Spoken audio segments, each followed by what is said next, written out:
ndimo nakodesha inzu mu madolari kandi ngewe baranyishyura amanyarwanda, arumva n'ikibazo gikomeye. Mu minsi ishize nibwo twabagejeje inkuru igaruka ku bacururiza mu mujyi wa Kigali ahazwi nka downtown, bavuga ko bahangayikishijwe n'ubukode bw'inzu bacururizamo, ariko bakavuga ko ikibahangayikishije ari uko bishyurwa mu mafaranga y'u Rwanda ariko bajya kwishyura ubukode bakishyura mu madolari ya Amerika, bakagaragaza ko ibyo bibabera imbogamizi mu bucuruzi bwabo bwa buri munsi. Ko biratubangamiye cyane, biduteza igihombo ku rwego ruri hejuru. Niba uyu muryango natangiye kubishyura idolari riri kuri 700, uyu munsi twari ku 1390, urumva barenda kwikuba kabiri.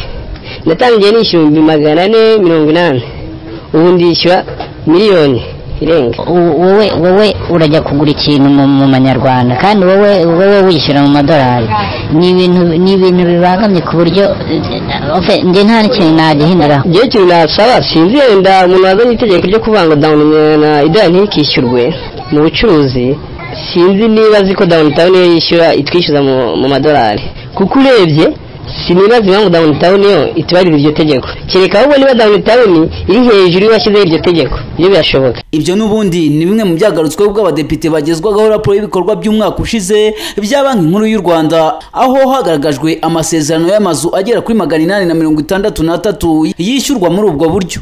Honorable Umutesi Liliane aharabaza impamvu ibyo bidahagarikwa nyamara hari itegeko ribireba. Muri raporo hagaragayemo amasezerano y'ubukode 863 yabonetse ari mu madevize mu gihe bitemewe n'amategeko. Hari itegeko nimero 48 akarongo kabiramye 2017 rigenga Banki Nkuru y'u Rwanda, ndetse n'iri tegeko nimero 47 akarongo kabiramye 2017 rigena imitunganyirize y'imirimo y'amabanki bishyiraho amabwiriza agenga ikoreshwa ry'amadevize mu gihugu. Igihe komisiyo yaganiraga n'inzego, nifuzaga kumenya impamvu ibi bintu bigikorwa, byaba se hari icyuho kiri mu mategeko cyangwa ishyirwa mu bikorwa ryabyo niryo ridahari. Haba hari gahunda ki kugira ngo iyi mikorere ibe yarangira? Munyangeyo Theogene ni perezida wa komisiyo y'ubukungu n'ubucuruzi mu nteko ishinga amategeko, yavuze ko iki kibazo kizwi ndetse ko inzego bireba zirimo n'iz'umutekano zabyinjiyemo kugira ngo bihagarikwe burundu.